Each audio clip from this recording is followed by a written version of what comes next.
It's Shane Conto, your Wasteland reviewer, and welcome to the Streaming Wasteland here on the SPM Crew Podcasting Network. And this is my weekly show where every Friday I take three streaming services, pick one previously released film off of each, and hopefully then you have a nice full weekend of films to check out. And this week we're going to be highlighting AMC Plus, Peacock, and Criterion channel. Getting started over on AMC Plus, we have a film from 2000 from Robert Zemeckis and Tom Hanks, and that is Castaway.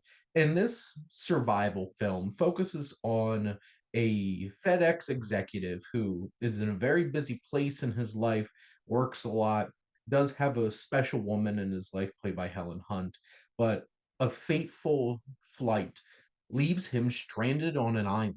And this film is a lot of it is really on the shoulders of Tom Hanks, who really delivers an impressive performance where he goes from somebody who's you see him as overbearing and intense, and then you see him raw and vulnerable and having to deal with the challenges of being stranded and lost in this place.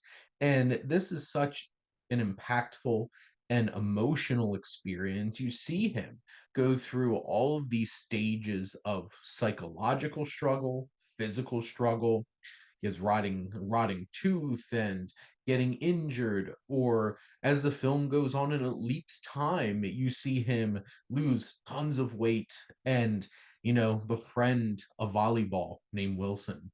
And there's so much emotional heft to this film. Robert Zemeckis directs the hell out of this. The plane crash sequence is incredibly intense. And this film does have a fascinating prologue that really has you think about where do you find yourself when you're lost in life? And this is such an emotionally impactful film. Tom Hanks gives an incredible performance. This is probably Robert Zemeckis' last truly great film that he's put out. And it's something so impressive, balancing the technical prowess of Zemeckis and just the raw acting talent of Tom Hanks to bring this all together and deliver something truly affecting and that will last with you.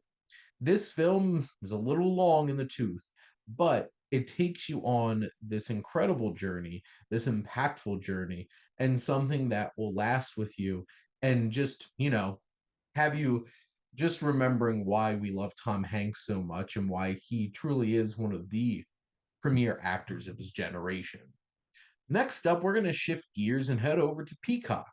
And we're going to get a little bit more action here as we go back to 1988. And it is arguably the greatest action film of all time, and that is Die Hard. And this film is directed by John McTiernan, who legitimately directed some of the best action films of this whole entire decade. And based on of his own personal issues, really derailed a career that was quite impressive with The Hunt for Red October, Predator, and Die Hard. And this film is a perfect film. It is so incredibly well written, down to the details of this whole heist, the twists that go along with this heist, just the tinges of that Christmas flair, and the focus on John McClane, one of the all-time great everyman heroes in film, who is this cop out in LA trying to fix his family with his wife Holly, played by Bonnie Bedelia, who he winds up going to Nakatomi Plaza for this Christmas party, and all hell breaks loose when Hans Gruber, Alan Rickman, shows up with his crew of cronies and they take things over. And this film has incredibly well staged action. There's incredible logic to how it all comes together. John McTiernan really understands how to capture a visceral nature and an intensity, but also leave room for humor. Bruce Willis, this is truly what put Bruce Willis on the map and made us realize just how talented of a performer he could be. There's emotion here. There's a vulnerability. We see him, he's not Superman. We see him with his feet cut and beat up and just frustrated. And this incredible relationship that he develops over a radio with Reginald Vell Johnson's Sergeant Al Powell. I love that friendship. It's just perfect. Alan Rickman is one of the most charming and devilishly great villains in film as Hans Gruber. And this film just has filled to the brim with fantastic character actors from William Atherton, the dirtbag reporter. The second that we get to look at all of these other, like, you even have like Robert Davi showing up as an FBI stooge. And there's just so many great little performances, whether it's, you have all of the other actors there. Paul Gleason as Lieutenant Detective Dwayne Robinson. Just all these characters are so memorable. The performances are great. The action is thrilling and impressive. There's so many great one-liners. The dialogue is popping.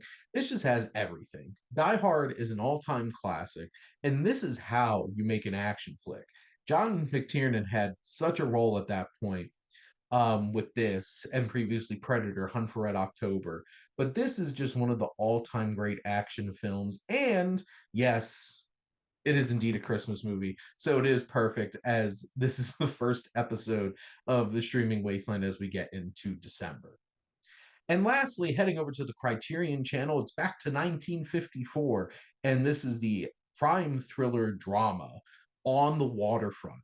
And this film is directed by Elia Kazan, one of the premier filmmakers of that era, as he works with some of the premier actors coming out of the method of acting, with Marlon Brando as Terry Malloy, this washed up boxer who winds up being a New Jersey longshoreman who struggles with his guilt when it comes to the death of someone. And as he builds this connection to this guy's sister, played by Eva Marie Saint, who is fantastic. And he gets stuck in between Johnny Friendly, Lee J. Cobb's union boss here, and his own brother, Charlie Malloy, played by Rod Steiger. And you even throw in a priest, Father Barry, played by Carl Malden. There's just so many incredible performances in this film. Marlon Brando is just showing you what acting can truly be in this film, down to the little detail with a little white glove, or I could have been a contender. And that whole entire conversation that he has with Steiger, the acting is just impeccable. Carl Malden gives a great performance here and adds that extra layer of complexity as he's trying to bring out the good in a very aggressive and maybe not the most helpful kind of way, but really trying to push the buttons and shape the system. Lee J. Cobb is this incredibly powerful presence. And there's so many great actors in this film. Kazan just finds an authenticity and a rawness to this whole entire experience. It is beautifully shot in this crisp black and white, how the shadows are used, how everything is staged, the emotion of it all, and the complexity, the moral complexity of what should Terry do. And Marlon Brando just gives this incredible performance. And also, Leonard Bernstein's score is something else. This just adds so many layers to this film, an intensity, and just everything about this film is pitch perfect. This is an all-time great classic, and you get to see one of the all-time great performances by Marlon Brando. So this is definitely one you should go check out. But that's a wrap here on another episode of the Streaming Wasteland. And let's get into summation here as we go to AMC Plus and 2000's Castaway. We have Peacock with 1988's Die Hard. And finally, Criterion Channel, we have 1954's On the Waterfront. Make sure to like, comment, and share on this episode. Let me know what your favorite action flick is, or what's your favorite Tom Hanks performance, or what's that classic film that you really feel like shows you like this is what acting can really be. make sure to follow or subscribe wherever you listen to your podcast. The SPM Crew Podcasting Network is full of incredible shows and content, whether it's about film or television or sports, physical media, comics, music, or, just chatting about life. And we have wonderful shows and wonderful content, so make sure to check us out. And also, thank you for the great logo from HiFlyer Creative. If you're ever in need, go check them out. But most importantly, thank all of you out there for always tuning in and supporting the Streaming Wasteland here on the SPDM Crew Podcasting Network.